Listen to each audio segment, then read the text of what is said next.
This is Dolynny TV, ladies and gentlemen. Welcome back to another edition of Edmonton Oilers discussion as we get set for the Nashville Predators, a 5 o'clock game time against the Preds on Hockey Day in Canada. That said, there's a couple of things. Of course, how could I let a Saturday go by without A, talking about salary cap, or B, talking about trades, especially considering it's February 8th at this point. So, why not let's discuss the simple fact of what the Oilers have buried in the minors. But before that, if you want to tune around and stay tuned for this whole trade deadline thing we got coming up right away here, maybe consider hitting that subscribe button. That said, let's get this over. The buried salaries, $1.4 million in dead cap space, my friends. That's essentially what Brandon Manning and Markus Granlund are to the Edmonton Oilers at this point. These two guys, they started the year on the opening night roster. Alright, Brandon Manning was our 7th defenseman. Markus Granlund, 13th, 14th forward kind of deal. And Granlund's had an alright year. Manning's had a total of 1 goal in the NHL this year. I'll give you what Granlund had because he had that little bit of a hot streak there for a couple of games and then went quiet. He had 5 goals, 7 assists in 12 games with the Bakersfield Condors. He had 3 goals, 1 assist for 4 points in 31 games with our Edmonton Oilers so far. So Markus Granlund, guys, you know he's a penalty kill specialist. He really does that well. He's a guy that can fill in as that 13th, 14th forward. He's a guy that can play a little bit up and down the lineup. I wouldn't say he's top line, but you can probably fit him, depending on your team scheme, on a second line wing position. So, that said, and he also, as you see there, right wing, left wing, centerman, he can do it all.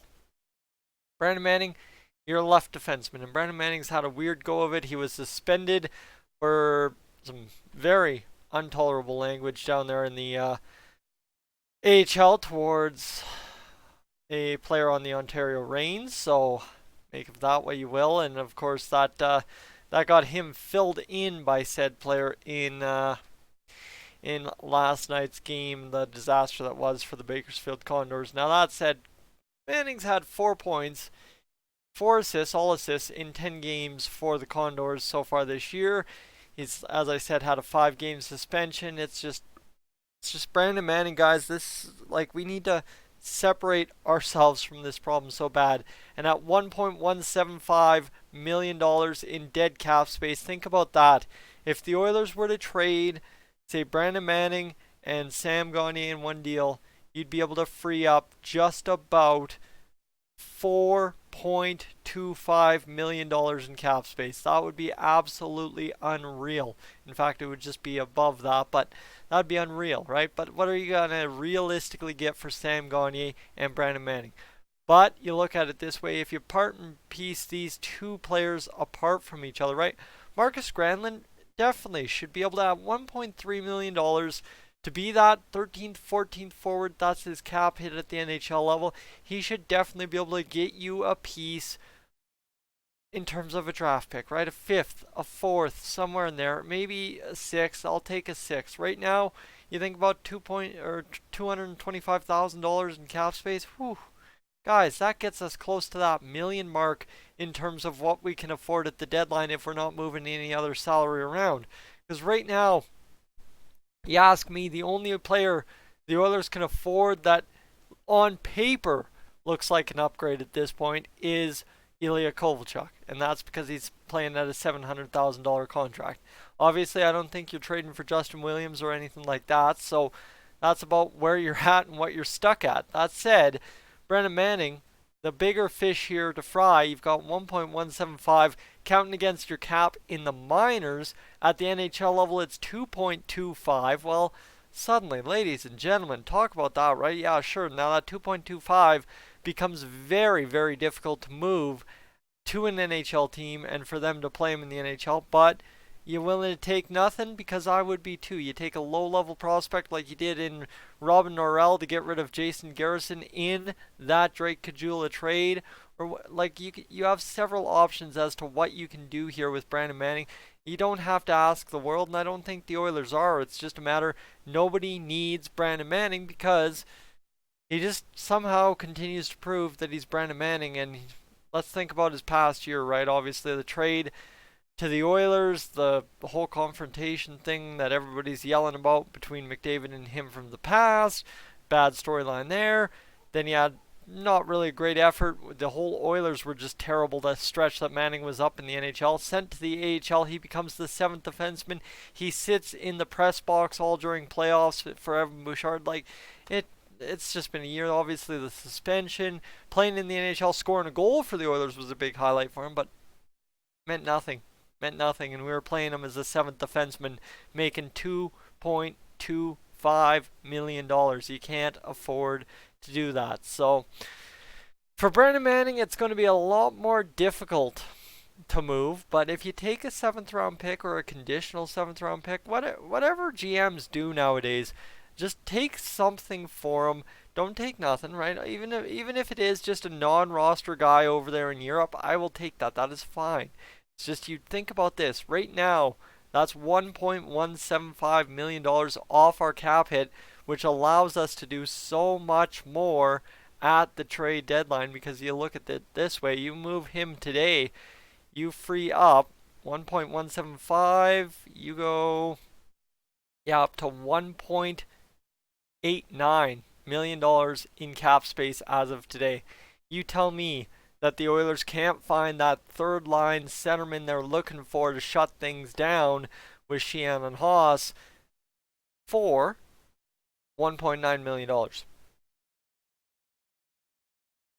Tell me it's impossible? Because I'm not telling you it's impossible. I totally think it's possible to find a guy of that stature for $1.9 million.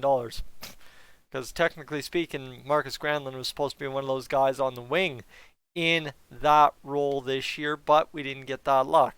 So Markus Granlund, obviously another $225,000, but it's good to have him in case we have a severe injury and we need an NHL player. Obviously, you keep him past the trade deadline come playoff time. That all comes together very, very nicely. But again, that's $225,000 in dead cap space for the Edmonton Oilers. Now we talk about $1.4 million in dead cap space. Now it gets difficult there because you've got $750,000 in dead cap space for the next 4 years in Milan Lucic. But gladly, after you look after the 2021 season, realistically, the salary difference between Lucic and having James Neal, everything equals 2, and we are good, fine, and dandy. That's not the concern. Paying Benoit Pouliot $1.33 million for the next 2 years, still a problem. Paying Eric Graba $300,000, that's done after this year, so that kills off some cap space and we free up next year. The one that I know a lot of people are getting sore on because he suddenly started producing in Dallas, according to whoever's been watching him. I don't know who watches the Dallas Stars on the regular because I know I don't, but and I don't get what producing is at 8 points for 46 games. Like if you would be sitting here reasoning with me that you would gladly pay Andre Sekera the $5 million plus he was getting with the Oilers before we bought out his contract, okay? We had him signed this year and next year at $5.5 million with a modified no trade clause.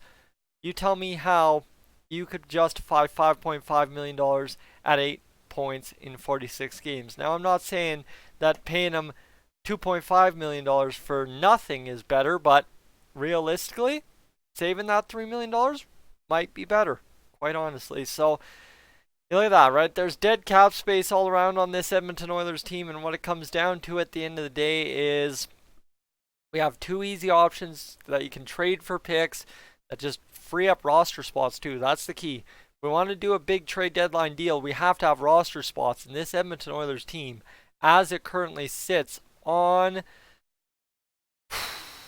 February 8th, that's what we're at. We have 48 out of our 50 contracts. Obviously, come trade deadline day, you'd like to probably have 3 to 4 to 5 roster spots open.